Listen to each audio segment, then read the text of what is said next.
അടിയന്തരാവസ്ഥ കാലത്തെക്കുറിച്ച് പാഠ്യപദ്ധതിയിൽ ഉൾപ്പെടുത്തി ജാഗ്രതയുള്ള പുതിയ തലമുറയെ വാർത്തെടുക്കാൻ സാധിക്കണമെന്ന് ഗോവ ഗവർണർ PS ശ്രീധരൻപിള്ള. അടിയന്തരാവസ്ഥയുടെ 50ാം വാർഷികത്തോടനുബന്ധിച്ച് കണ്ണൂരിൽ നടന്ന സ്മൃതി സംഗമം ഉദ്ഘാടനം ചെയ്ത് സംസാരിക്കുകയായിരുന്നു അദ്ദേഹം. സ്മൃതിനാശമാണ് ഈ കാലഘട്ടം നേരിടുന്ന ഏറ്റവും വലിയ വെല്ലുവിളി. സത്യത്തിന് വേണ്ടി നിലകൊള്ളാൻ പുതിയ തലമുറയ്ക്ക് സാധിക്കണമെന്നും അദ്ദേഹം പറഞ്ഞു. അടിയന്തരാവസ്ഥയുടെ 50ാം വാർഷികത്തോടനുബന്ധിച്ച് അടിയന്തരാവസ്ഥ ജനാധിപത്യ സംരക്ഷണം എന്ന പോരാട്ട സ്മൃതി സമിതിയുടെ നേതൃത്വത്തിൽ കണ്ണൂരിൽ നടന്ന സ്മൃതി സംഗമം ഉദ്ഘാടനം ചെയ്യുകയായിരുന്നു അദ്ദേഹം. ഒരു ഓർമ്മയാണ്. അതുമായി അന്ന് പങ്കിട്ട അന്നത്തെ തീക്ഷ്ണമായ ജീവിത അനുഭവങ്ങൾ അനുഭവിക്കേണ്ടി വന്നവർക്ക് അന്ത്യനിമിഷം വരെയും അതൊരു ഓർമ്മയാണ്. അതേസമയം ഇന്നത്തെ ഈ ആഘോഷം, ഈ പരിപാടി ഉൾപ്പെടെ ഇതൊരു ഓർമ്മപ്പെടുത്തലാണ്. ഓർമ്മയും ഓർമ്മപ്പെടുത്തലും ഒന്നിച്ചു കൂടുമ്പോൾ ദിശാബോധം നേരായി മുന്നോട്ട് പോകും. നമുക്ക് പാളം തെറ്റില്ല. പക്ഷെ എന്തുകൊണ്ടോ അടിയന്തരാവസ്ഥയുടെ യഥാർത്ഥ ചിത്രം മുന്നോട്ട് വയ്ക്കാൻ കേരളീയ സമൂഹത്തിന് സാധിച്ചോ എന്നുള്ളത് വലിയ ചോദ്യചിഹ്നമാണ്. പലരും അവരുടെ രാഷ്ട്രീയ അഭിപ്രായങ്ങൾക്കനുസരിച്ച്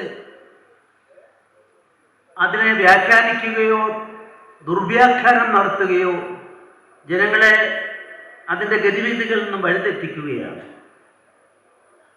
എനിക്ക് വലിയ ദുഃഖമുണ്ട്. ഞാൻ ഗോവയിൽ ഇരുന്നുകൊണ്ട് നമ്മുടെ കേരളത്തിലെ ഏറ്റവും ഉയർന്ന ഇന്നത്തെ അധികാരസ്ഥാനത്തുള്ള ആളിൻ്റെ പത്രസമ്മേളനം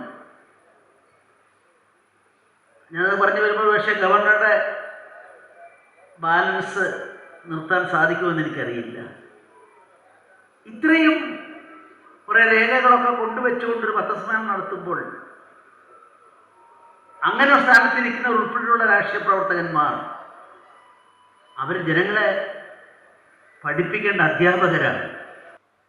ധാർമ്മികമായി ഭാരതത്തിൻ്റെ ചരിത്രമനുസരിച്ച് വിജ്ഞാനത്തെ ഒരിക്കലും ചുട്ടരിച്ച സംസ്കാരം നമുക്കില്ല. നിയമപ്രകാരം അത് ക്രിമിനൽ കുറ്റമാണ്.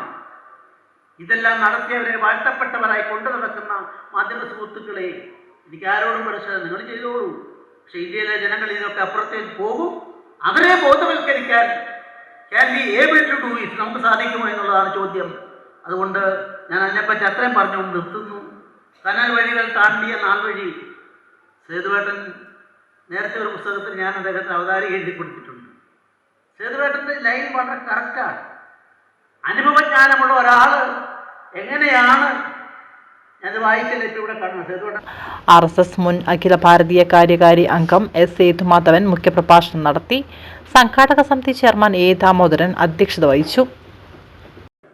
അടിമത്തത്തിന് ശേഷം ആ അടിമത്തത്തിന് സ്വാതന്ത്ര്യം നേടാൻ വേണ്ടി അനവധി ലക്ഷാവധി ആൾക്കാരുടെ ത്യാഗപൂർണമായ ബലിദാനത്തിൻ്റെയും പരിശ്രമത്തിൻ്റെയും എല്ലാം ഫലമായി നേടിയ സ്വാതന്ത്ര്യം നമ്മൾ ആഗ്രഹിച്ചിരുന്നു.